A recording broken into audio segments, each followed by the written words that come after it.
Hi दोस्तों, this is GM Into Sushmita Tripathi and I welcome you all again to the official YouTube channel of Banking वाला। चलो शुरू करते हैं अपनी क्लास को और देखते हैं आज हमें क्या करना है। हम लोग आज नवंबर फर्स्ट वीक की करंट अफेयर्स कर रहे हैं। इस बारी जो हमने पैटर्न उठाया ये थोड़ा सा डिफरेंट है। हम लोग क्या कर रहे हैं, वीक बेसिस पे कर रहे हैं, ये आप लोग देखी होगी। तो एक एक वीक का करंट अफेयर्स अपन लोग करते चल रहे हैं। रिवीजन के तौर पे 20-25 क्वेश्चन उठा रहे हैं जो भी इंपॉर्टेंट थे और उसे अपन लोग कर रहे हैं। ठीक है, तो वही हम लोग करेंगे आज। हम लोग नवंबर वीक को करने वाले हैं। ठीक है, चलो शुरू करते हैं और देखते हैं सबसे पहला सवाल। सबसे पहले सवाल में पूछा जा रहा है, कौन सी कंट्री ने अज्यूम किया है presidency United Nation security council. तो हम लोग G20 पे ही फोकस करते रह जाते हैं, लेकिन ये सारे क्वेश्चंस भी इक्वली इंपॉर्टेंट हैं। पूछा जा रहा है किस कंट्री ने प्रेसिडेंसी अज्यूम करी है UNSC United Nation security council, जो कि मेन प्रिंसिपल ऑर्गन्स में से एक होता है यूनाइटेड नेशन के। ठीक है, हाल फिलहाल में किसने प्रेसिडेंसी अज्यूम करी है, तो देखो वेस्ट अफ्रीकन कंट्री घाना ने अज्यूम की है presidency United Nation security council की। नवंबर मंथ में घाना जो है प्रेसाइड करेगा इस मीटिंग, इस पूरी काउंसिल को। घाना ने रीजॉइन किया था यूनाइटेड नेशन सिक्योरिटी काउंसिल को 1 जनवरी 2022। अब ये बहुत ही ज़्यादा इंपॉर्टेंट है कि Ghana first given the opportunity to serve on the council from 1962 to 1963 and was back for the period of January 2006 to 2007।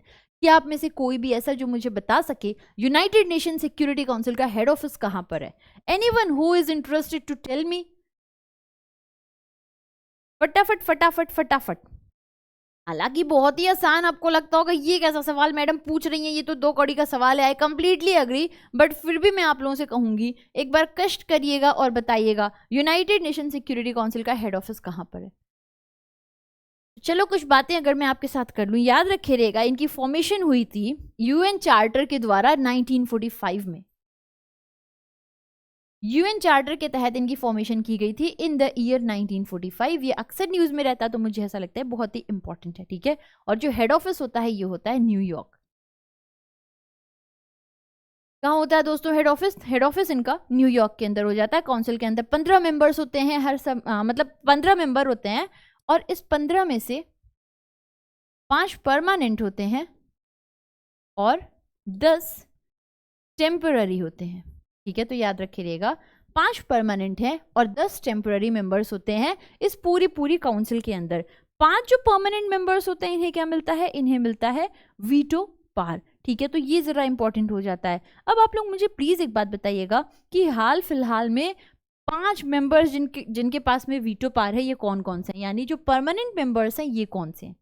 Next question देखो, गैस अथॉरिटी ऑफ इंडिया ने sign किया एक अग्रीमेंट किसकी नेशनल ऑयल कंपनी के साथ, ताकि explore किया जा सके लिक्विफाइड नेचुरल गैस सप्लाई और डिकार्बोनाइजेशन अपॉर्चुनिटीज को। ऑप्शंस है Osaka, Abu Dhabi, Moscow, Riyadh या Texas. What is the answer? किसके साथ में मिलकर के इन्होंने ये शुरू किया है? तो देखो जब हम बातें करते हैं जरा ध्यान दीजिएगा, gas authority of India limited ने साइन किया है एक agreement Abu Dhabi national oil company के साथ में, ताकि एक्सप्लोर किया जा सके एलएनजी अपॉर्चुनिटीज को। जो एग्रीमेंट है ये रिप्रेजेंट कर रहा है एक नेटवर्किंग इंडिया की गैस सोर्सिंग स्ट्रेटेजी का। It is noteworthy that up to 55% of India's local gas demand is made through imports.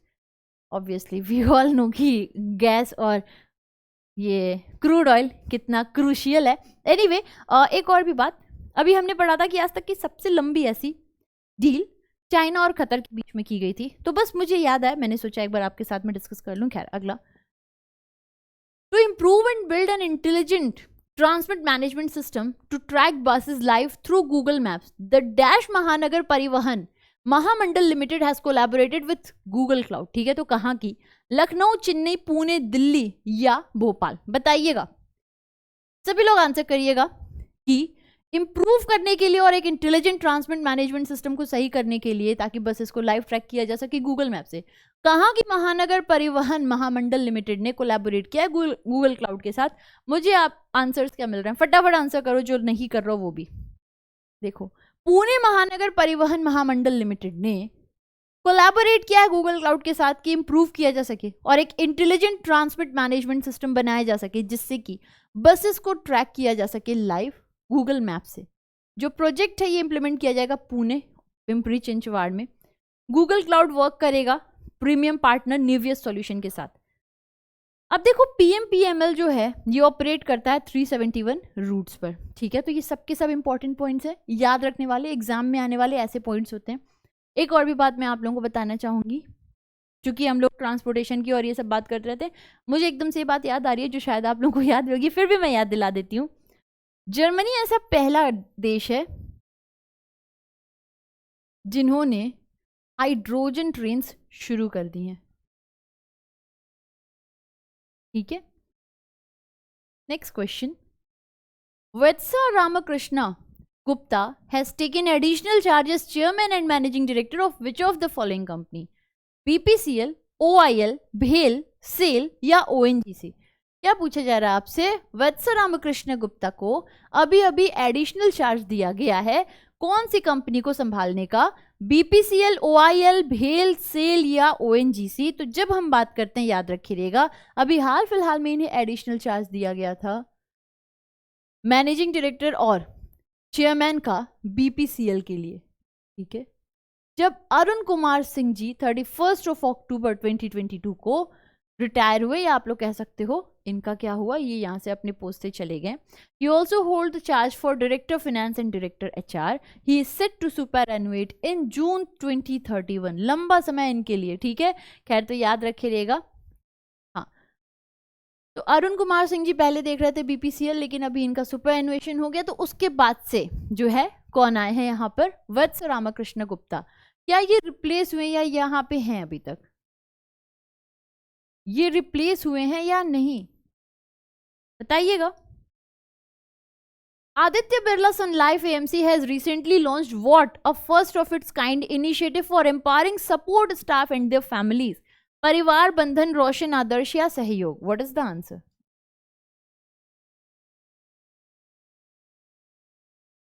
बताइएगा। क्या पूछा है? आदित्य बिरला सन लाइफ AMC ने रिसेंटली लॉन्च किया है क्या? पहले अपने तरीके का इनिशिएटिव है ताकि सपोर्ट किया जा सके, एम्पावर किया जा सके स्टाफ को और उनकी फैमिलीज को। ऑप्शंस है परिवार बंधन, रोशन आदर्श और सहयोग। बताइएगा। देखो, आदित्य बिरला सन लाइफ ने रिसेंटली लॉन्च किया था सहयोग, एक अपने तरीके का इनिशिएटिव जिससे इनकी जो स्टाफ है उन्हें सपोर्ट किया जाएगा, उनकी फैमिलीज को किया जाएगा। ये एम्प्लॉयर जो है मतलब आदित्य बिरला एक सिस्टमेटिक इन्वेस्टमेंट प्लान शुरू करेगी म्यूचुअल फंड के लिए, अपनी जो भी इनकी डोमेस्टिक हेल्प है उनके बिहाफ पे करेगी ताकि इनका गोल अचीव कर सके, ठीक है। खैर, next, a campaign, campaign called Haq Hamara Bhi Hai at 75 has been launched by high court of Delhi, ministry of law and justice, NALSA, supreme court of India या लोकपाल, ठीक है। तो जैसे आप देख सकते हो आपके सामने लिखा है एक कैंपेन जिसका नाम है हक हमारा भी है एट 75। इसको किसके द्वारा शुरू किया गया है? High court of Delhi, ministry of law justice, NALSA, supreme court of India या लोकपाल? फटाफट बताइएगा। देखो, Chief Justice of India designate Justice D.Y. Chandrachud, who is also the executive chairman of NALSA, has inaugurated 2 campaigns of the NALSA aimed at inculcating the spirit of inclusiveness. This campaign intends to be vital in decreasing the vulnerability of marginalized strata of society. ठीक है, the campaign aims to provide basic legal assistance. ठीक है, तो याद रखिएगा इसको शुरू किया गया है किसके द्वारा? नालसा के द्वारा। अच्छा, DY चंद्रचूड़ जी कौन से नंबर के CJ हैं? फटाफट कमेंट बॉक्स में सभी लोग लिखेगा। भारत सरकार ने अपॉइंट किया है Mata Amritanandamayi as the chairman of C20. C20 is official engagement group of G20 for climate change committee, civil society organisation, communication community, counter terrorism committee या नन? बताइएगा।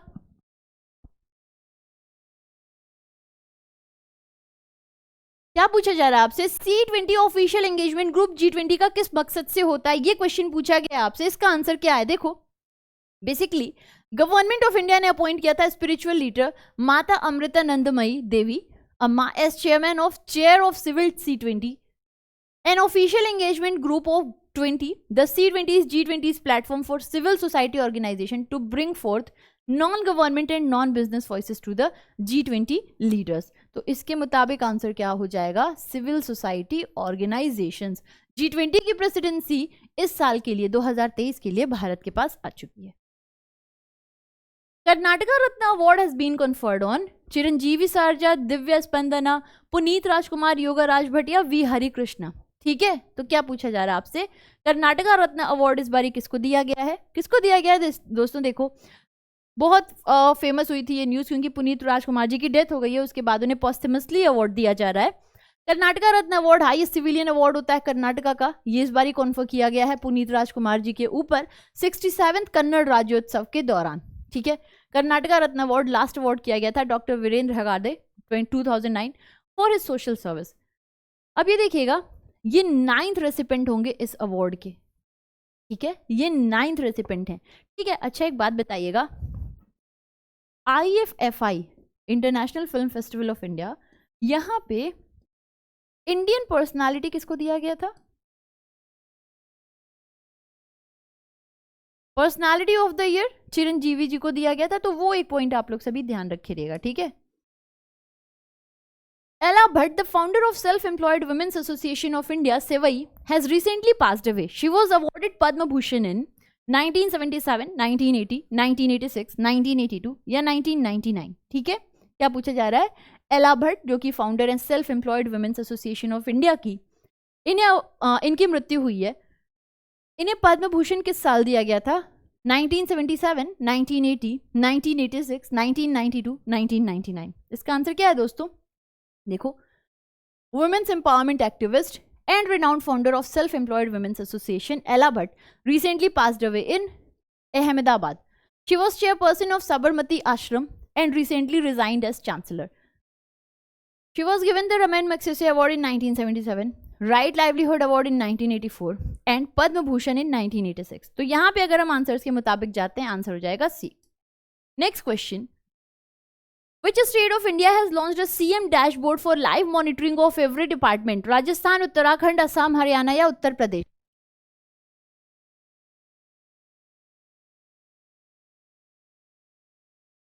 बताइएगा सभी। पूछा है कि कौन से स्टेट है जिन्होंने लॉन्च किया CM dashboard for live monitoring of every department. ये लॉन्च करने वाला आप लोगों का हरियाणा था। हरियाणा राज्य सरकार ने लॉन्च किया था सीएम डैशबोर्ड। एक आईटी प्लेटफॉर्म है जहां पे रियल टाइम डेटा हर एक डिपार्टमेंट की मिलेगी। जो स्टेट गवर्नमेंट है इन्होंने लॉन्च किया है और डेडिकेट किया है ई उपहार पोर्टल, ताकि ऑक्शन किया जा सके जो भी गिफ्ट रिसीव की जा रही है चीफ मिनिस्टर के दौरान ड्यूरिंग फंक्शंस।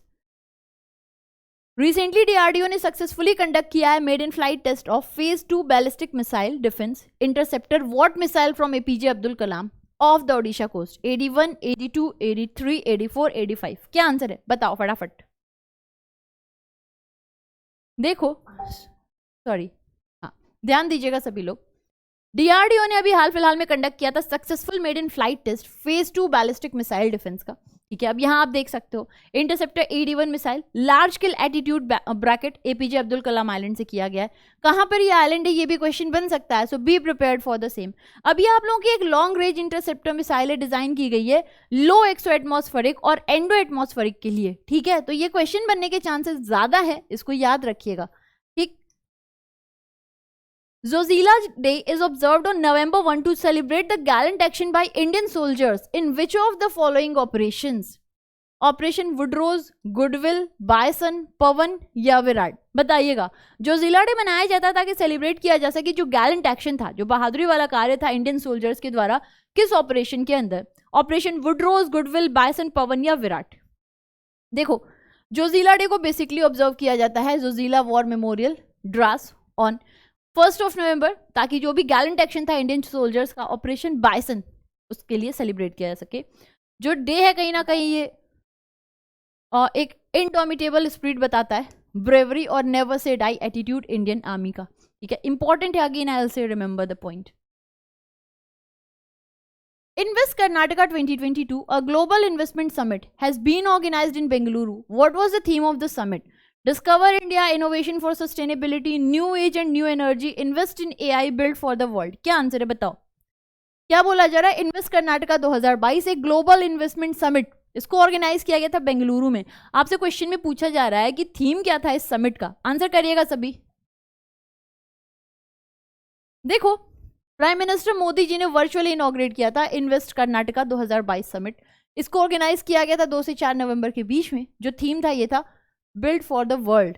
कर्नाटका सरकार ने साइन किया था MOU जिसकी कीमत थी कुछ 5.20 लाख करोड़। 7 कंपनीज इन्वेस्ट करी है मैन्युफैक्चरिंग ग्रीन हाइड्रोजन में। MOUs worth 1.29 lakh crore have been inked. हमने ये भी पढ़ा था कि जो सबसे ज्यादा FDI की गई थी, जो सिंगापुर के द्वारा की गई थी कंप्यूटर सॉफ्टवेयर हार्डवेयर में। आप लोग मुझे बताइएगा किस राज्य में की गई थी सबसे ज्यादा? क्या वो कर्नाटका था क्या?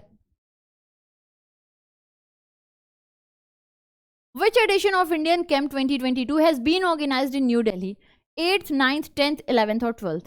बताइएगा इंडिया कैम्प की कौन सी एडिशन अभी अभी ऑर्गेनाइज की गई है? 8, 9, 10, 11, 12। The answer is what? ध्यान से देखिएगा इसका आंसर क्या होगा। देखो अभी हाल फिलहाल में जो union minister of chemicals fertilisers हैं डॉक्टर मनसुख मांडविया, इन्होंने इनॉग्रेट किया था 12th biennial international exhibition conference India camp 2022 का। कहां पर हुआ था ये? न्यू दिल्ली के अंदर हुआ था। इसको ज्वाइंटली ऑर्गेनाइज किया गया डिपार्टमेंट ऑफ केमिकल्स, पेट्रोकेमिकल्स और फिक्की के द्वारा, which is federation of Indian chamber of commerce and industry. Theme बहुत इंपॉर्टेंट है दोस्तों, vision 2030 chemicals and petrochemicals build India. ये थीम जरूर याद रखना। Ganga Utsav is observed annually to mark anniversary of declaration of River Ganga as national river. In which year Ganga River was declared as national river? ये कितनी ही बार हम लोगों ने कर लिया। कब इसको नेशनल रिवर, गंगा जी को कब नेशनल रिवर करार दिया गया था? तो देखिएगा 6th एडिशन गंगा उत्सव 2022 द रिवर फेस्टिवल हुआ है नई दिल्ली के अंदर। अर्थ गंगा का एम है कि पीपल रिवर कनेक्ट बनाया जा सके, बताया जा सके कितना जरूरी है रिवर्स का रिजर्वेशन। ठीक है, खैर गंगा उत्सव को हर साल कॉमेमोरेट करते हैं, सॉरी हर साल मनाते हैं हम लोग, ताकि एनिवर्सरी मना सकें गंगा जी का नेशनल रिवर के तौर पर, जो कि 4 नवंबर 2008 को हुआ था। तो अगर हम लोग देखते हैं यहाँ ऑप्शंस में क्या हो जाएगा आंसर, 2000 कहाँ ऑप्शन में दिया था? यस, ऑप्शन हो जाएगा ई 2008। ठीक है, खैर आगे आप लोगों को एक्सप्लेनेशन में सेम पॉइंट मिल भी जाएगा। Which of the following state UT does not observe it's foundation day on 1 नवंबर? इनमें से कौन सा स्टेट यूटी है जो अपना स्टेटहुड डे 1 नवंबर को नहीं ऑब्जर्व करता है? पौंडीचेरी, तमिलनाडु, लक्षद्वीप, हरियाणा या केरल? तो द आंसर इज व्हाट? देखो सॉरी, ओके जरा ध्यान दीजिएगा। भारत में 7 स्टेट्स हैं, आंध्र प्रदेश, हरियाणा, छत्तीसगढ़, केरला, कर्नाटका, पंजाब, मध्य प्रदेश और 2 यूनियन टेरिटरीज हैं लक्षद्वीप, पौंडीचेरी, जो ऑब्जर्व करते हैं अपना फाउंडेशन डे 1 नवंबर 2022 को। केरल को फॉर्मेशन हुआ था 1956, इंटीग्रेटिंग ट्रावनकोर, कोचिन एंड मालाबार। आंध्र प्रदेश का फॉर्मेशन हुआ था 1956, तभी तेलुगु स्पीकिंग रीजन्स को एक साथ लाया गया था। कर्नाटका का फाउंडेशन हुआ था कर्नाटका राज्योत्सव डे पे 1 नवंबर 1956। मध्य प्रदेश फॉर्म किया गया था 1 November 1956 by merging central provinces SP and Berar, Madhya Bharat, Vindhya Pradesh and Bhopal. Chhattisgarh का फॉर्मेशन हुआ था 1 नवंबर, पहले ये मध्य प्रदेश का एक पार्ट हुआ करता था। The Union Cabinet has approved renaming of Hollongi Greenfield Airport as Donio. It is located in which state? तो आई थिंक सो ये ऐसा क्वेश्चन है जो आप लोग 1 लाख बार कर चुके होंगे।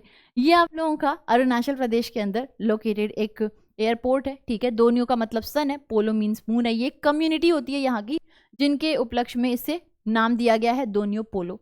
ठीक है, और ये ग्रीन फील्ड एयरपोर्ट है, यानी एक न्यू प्रोजेक्ट है, एयरपोर्ट बनाया गया है यहाँ पर, याद रखिएगा सभी लोग। ठीक है, खैर अरुणाचल प्रदेश ने इसे 646 रुपीज़ की कॉस्ट, करोड़ रुपीज़ की कॉस्ट पर बनाया है। Seema Dhundhiya and Amy Abraham have been appointed as first women inspector generals of Indo Tibetan border police, central reserve police force, border security force, Sashastra Seema Bal या सेंट्रल इंडस्ट्रियल सिक्योरिटी फोर्स? बताइएगा, answer करिएगा सभी। देखो CRPF ने अपॉइंट किया 2 महिला ऑफिसर्स एनी अब्राहम और सीमा धुंधिया को inspector general from its cadre for the first time. ठीक है, इसका आंसर बच्चों सीआरपीएफ है, ये आप लोग देख लीजिएगा। खैर और बातें कर लेते हैं। और आईजी एनी अब्राहम ने को अपॉइंट किया गया head of rapid action force of CRPF और सीमा धुंधिया को अपॉइंट किया गया head of Bihar sector of CRPF. ठीक है, Mangarh hill seen in the news recently is located in which state? Himachal Pradesh, Chhattisgarh, Punjab, Rajasthan या तमिलनाडु? मानगढ़ हिल की बात कर रहा है। ठीक है, न्यूज में था अभी। है तो जो हम लोग बात कर लेते हैं, प्राइम मिनिस्टर मोदी जी ने अटेंड किया था एक पब्लिक प्रोग्राम मानगढ़ धाम की गौरव गाथा एट मानगढ़ हिल, बंसवाड़ा, राजस्थान, ताकि होमेज दिया जा सके सभी अनसंग ट्राइबल हीरोज की जो फ्रीडम स्ट्रगल के दौरान शहीद हुए थे। ठीक है, इसके अलावा इन्होंने ये भी डिक्लेयर किया गया कि जो मानगढ़ धाम है ये एक नेशनल मॉन्यूमेंट रहेगा। Union minister doctor Jitendra Singh ने रिसेंटली अनाउंस किया था nationwide campaign for submission of digital life certificate by senior citizen, differently abled, pensioner, small farmer या ट्रेडर। तो ये इन्होंने किसके द्वारा किया था? अभी हमारे जो union minister of state for personnel public grievances pension doctor Jitendra Singh ji हैं, इन्होंने अनाउंस किया था नेशन वाइड कैंपेन ताकि सबमिशन किया जा सके digital life certificate and use of face authentication app by pensioners in the month of November 2022। ठीक है, खैर आपसे पूछा क्या हुआ था कि किसके लिए किया गया था? ये पेंशनर्स के लिए किया गया था। हमारे देश में जो भी पेंशन रिलेटेड चीज़ें हैं इन सभी को देखने के लिए PFRD होता है, so remember that point as well. The Indian Army has collaborated with Tata Powers to set up how many charging station for electric vehicles? ठीक है, तो इन्होंने कोलैबोरेट किया था कि कितनी चार्जिंग स्टेशंस को सेटअप किया जा सके। 16 स्टेशंस की सेटिंग की बात हो रही है। ठीक है, याद रखिएगा। खैर, तो ये हमारा आज का सेशन था। अगर अच्छा लगा हो तो प्लीज़ बताइएगा, कोई दिक्कत दुख परेशानी हो तो वो भी बताइएगा। फिर मिलेंगे, तब तक घर पे रहो, स्वस्थ रहो, मस्त रहो। Have a great day ahead. जय हिंद, जय Bharat, god bless you, love you, bye.